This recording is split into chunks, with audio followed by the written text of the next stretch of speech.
అలాంటిది ఆ కేసును పూర్తిగా ట్విస్ట్ చేసి మా పార్టీ మీదనే బురద జల్లడం కోసం వాడుకుంటా ఉన్నారు. చివరికి మా డిప్యూటీ మేయర్గా పనిచేసిన నిత్యానంద రెడ్డిని, మా రవిమామను, వీళ్ళను పై కూడా బురద జల్లుతూ ఉన్నారు. నిజంగా ఆ ఇన్సిడెంట్ ఎలా జరిగింది అని, జాతరలో గొడవ వల్లే ఈ హత్య జరిగిందని స్వయంగా అదే పెద్ద దస్తగిరి భార్య జరిగిన విషయాన్నంతా కూడా మీడియా ముందుకు వచ్చి చెప్పింది. తాము ఎవరికి బినామీ కాదని, డిప్యూటీ మేయర్గా పనిచేస్తా ఉన్న నిత్యానంద రెడ్డితో తమకు ఎలాంటి విభేదాలు లేవని కూడా చెప్పింది. వైఎస్ఆర్సీపీ కార్యకర్తలు వాళ్ళంతా అందరూ కలిసికట్టుగా ఉన్న వాళ్ళే. చనిపోతే బాధపడాల్సింది వీళ్ళే. అయినా సరే చంద్రబాబు నాయుడు గారు తన రాజకీయం కోసం టాపిక్ డైవర్షన్ చేసేందుకు, వైఎస్ఆర్సీపీ మీద బురద జల్లేందుకు కుట్రలతో ఏ స్థాయికి దిగజారుతా ఉన్నాడు అని అంటే,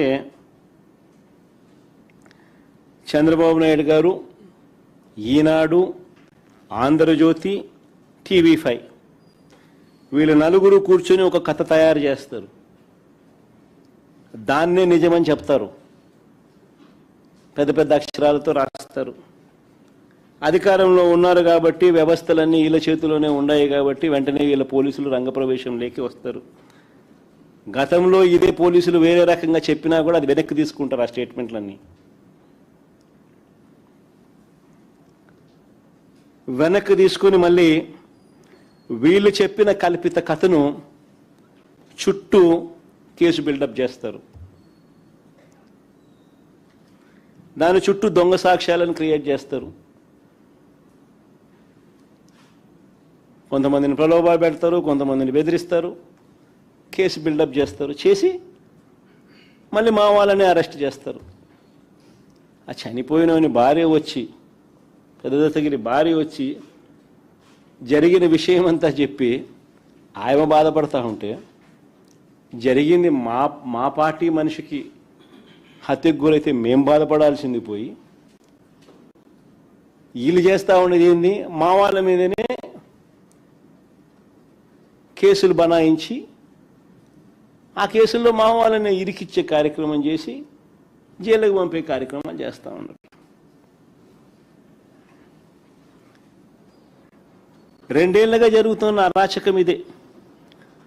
తప్పుడు కేసులు వీళ్ళే పెడతారు, తప్పుడు సాక్ష్యాలు వీళ్ళే క్రియేట్ చేస్తారు. వీళ్ళే ఆ తప్పుడు కేసుల్లో మా వాళ్ళని ఇరికిస్తారు. సోషల్ మీడియా యాక్టివిస్టులు అయినా సరే, కాలేజీలలో, యూనివర్సిటీలో యాక్టివ్గా ఉన్న పిల్లలైనా సరే, యాక్టివిస్టులుగా ఉన్న పిల్లలైనా సరే, వైసీపీకి మద్దతుదారులైనా సరే, వైసీపీ నాయకులైనా సరే, ఎవరైనా చంద్రబాబు నాయుడు గారిని వ్యతిరేకిస్తే ఇదే రివాజు, ఇదే స్క్రిప్ట్ 2 సంవత్సరాల నుంచి రాష్ట్రంలో జరుగుతూ ఉన్నది ఇదే.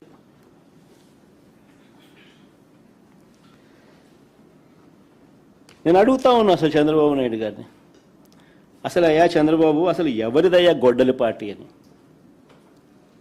చంద్రబాబుని సీరియస్గా క్వశ్చన్ చేస్తా ఉన్నా. ఎవరిదయ్యా గొడ్డలి పార్టీ? ఎవరిదయ్యా గన్ కల్చర్? ఎవరిదయ్యా హత్యా రాజకీయాలు? ఎవరిది హత్యా రాజకీయాల సంస్కృతి అని అడుగుతా ఉన్నా.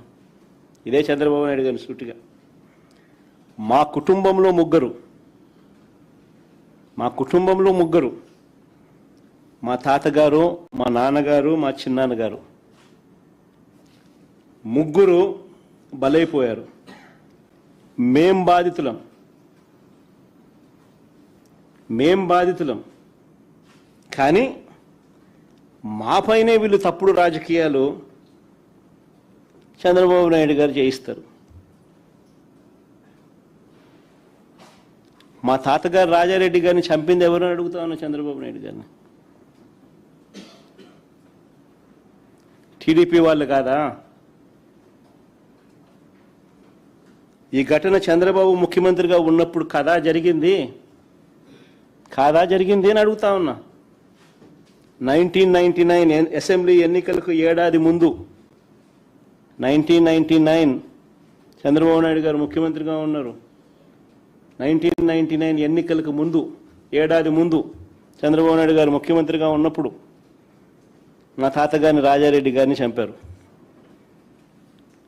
కేవలం నాన్నగారిని రాజశేఖర రెడ్డి గారిని పులివెందులకి కట్టడి చేయాలి అన్న ఒక్క రాజకీయ కోణంతో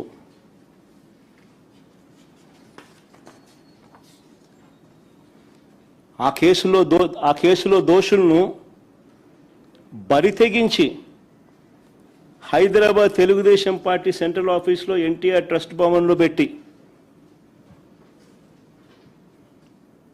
అధికార దుర్వినియోగం చేసి వాళ్ళని రక్షించినారు, జైలుకు కూడా పంపకుండా.